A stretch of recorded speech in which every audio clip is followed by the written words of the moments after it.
This fight is a hop, skip, and a jump away from the rankings. We have Meatball Molly McCann making that hometown return, or, Liverpool to London, but at least it's in England. She's going to be taking on Luana Dread Carolina, a fighter who I had questions around coming into the UFC, a lot of experience at bantamweight, and so far in the UFC, it's been very, very good. And I know the lone loss doesn't look all that good against Ariane Lipski. It is poster a bull, because she got knee barred and Ariane cranks on it, yells. The queen of violence. Sometimes it is a lot of fun, but if you do look at this fight, I mean, for Molly McCann, she definitely has a lot of support behind her. Coming into this fight, 4-3 in the UFC since debuting 2018 against Jillian Robertson. She was the former Cage Warriors flyweight champ coming into that debut. BT Sport is going to have a documentary about her coming out March 15th. So check that one out if you can on BT Sport. I probably won't be able to. But if you look at it for McCann, a fight of the night her last time out against Jeon Kim. Couple of 30-27s in that one, but it was a lot of fun. And Molly McCann was like yelling to throw down. She brought the fight to Jeon Kim, somebody who beat Priscilla Cachoeira her last time out, but the judges robbed her, and then Priscilla went on a tour of, I get my purple belt, even though all I did was box, and I'm going to have a post-fight interview like I'm a champion. It was the weirdest thing ever. This sport's the weirdest thing ever sometimes, Craig, and this fight kind of goes into that, because this thing about Molly McCann, she's been in the UFC for a while now. Like, this isn't a new fighter who's only had 1 or 2 fights in the promotion. I have to keep on reminding myself that, because every time I think about Molly McCann, it feels like, the women's flyweight division hasn't been around for a long time. She wasn't on the Ultimate Fighter, so it's not like she was in the first wave, but no, it's been years now. And for McCann, it's been interesting, because she's always been billed as this boxer, as a boxer, but I truly do believe that in the area she's improved the most since coming into the UFC, it's probably been her offensive wrestling. It's something she uses a lot throughout her fights, and it's always interesting to see, just because the commentary team loves to say that Meatball Molly has great hands. She is a boxer, but she doesn't genuinely fight like that in the cage. I do think it's a little bit misleading. She does have good boxing, don't get me wrong, and she can strike, but when I think about Molly McCann, I don't think of her as a fighter who can just go out there and beat top-level fighters just with her boxing. Now, she did, her last fight was a well-rounded performance, but her hands got it done for her. But this is the thing, this is the crux of my notes right here. Wins when pressuring plus wrestling. And if you look at it, of those fights, the fight against Cachoeira, you have McCann getting 2 takedowns. The fight against Lipski, 2 takedowns. The fight against Diana Belbitia, 5 takedowns. The fight against Jeon Kim, 2 takedowns. But she loves the fight, and when it's brought to her, she can sometimes lose. Again, when she's fighting Lara Procopio, 7 takedowns for Procopio. When she's fighting Tyler Santos, I know she's fighting for the title, but 5 takedowns against. When she fights Jillian Robertson, 2 takedown against. So when she's winning, all of those wins, she's taking the other fighter down. When she's losing, she's getting taken down, and she can get control. Now, the good thing for Molly McCann in this matchup, Luana Carolina is not going to take you down. If she does, it'd be a big surprise.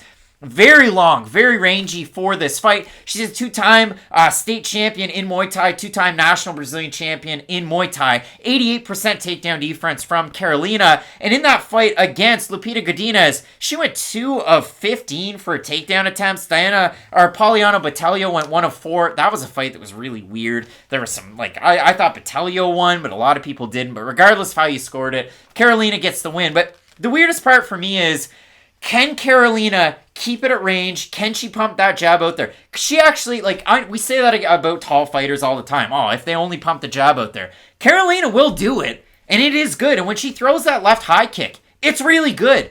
If Carolina is able to do that, she will be able to get big wins in the UFC. She can beat Molly McCann that way, too. It just matters, can she do it? It really does come down to the sustainability of that gameplay, because, early on, I think for the first minute and a half, 2 minutes, Carolina might look really good. She'll land some leg kicks, keep this fight at range, and probably look great on the feet. But I do think that every minute that ticks off the clock, Molly McCann's going to get a centimeter closer to her. And another one.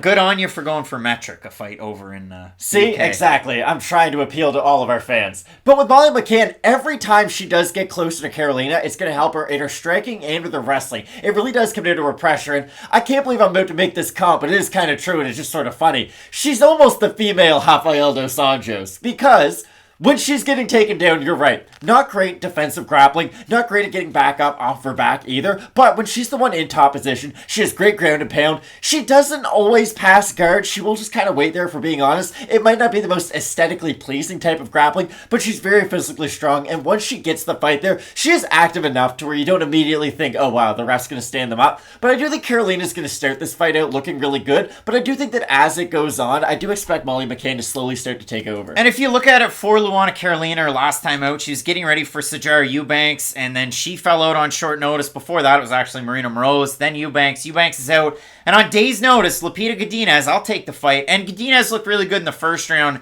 and then the wheels kind of fell off because, again, it was up a weight class, super short notice, so on and so forth. She wasn't able to get the takedown after that. So if we do look at the odds for this one, McCann open to minus 150 favorite, minus 121 right now. For Carolina, open to plus 130, minus 102 or thereabouts. We have a look at the fan vote on Tapology. Surprised to us as it is to you, but I will say McCann's a big fan favorite, so I'm going to say over under 67.5%. I'll say under. You're going to say under, slightly over, 514 total votes, 71% McCann, 89% by decision. For the 29% that have Carolina, 93% by decision. I think that's a fair play.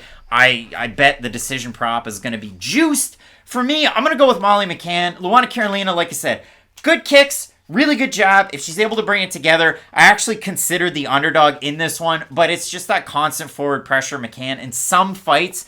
Again, Carolina's only lost once in the UFC, so you have to consider that as well. But she gets backed right up, and she's not able to do much out of the clinch. She does have good knees, great Muay Thai background, but I do like McCann and her well-roundedness in this fight, but I wouldn't put this one on any of my cards. I think Carolina's going to look good until she doesn't. I really do think she's going to have a strong start to this fight, look great on the feet, probably put together a volume really well, but yes, as this fight goes on, I expect Molly McCann to at least get one takedown, because that's the thing. If you're primarily a striker who does go for some takedowns, you're fighting someone who basically has a 0 for a ground game. Like, Carolina is really good on the feet, but she hasn't really been able to show at least the ground skills that Molly McCann has. And again, I'm not trying to tell you Molly McCann's some Damian Maia level grappler, but she's at least been able to show those skills at the UFC level, and I do think we are going to see more of the grappling side of McCann in this match. The last Fight Night picks lock of the night. Molly McCann to beat Tyler Santos. So take that for what it is worth. But both of us in this fight going with Liverpool's own Molly McCann to get the win. You let us know down below in the comments section who you have, because I think this is a very, very well-matched fight. Very close one as well.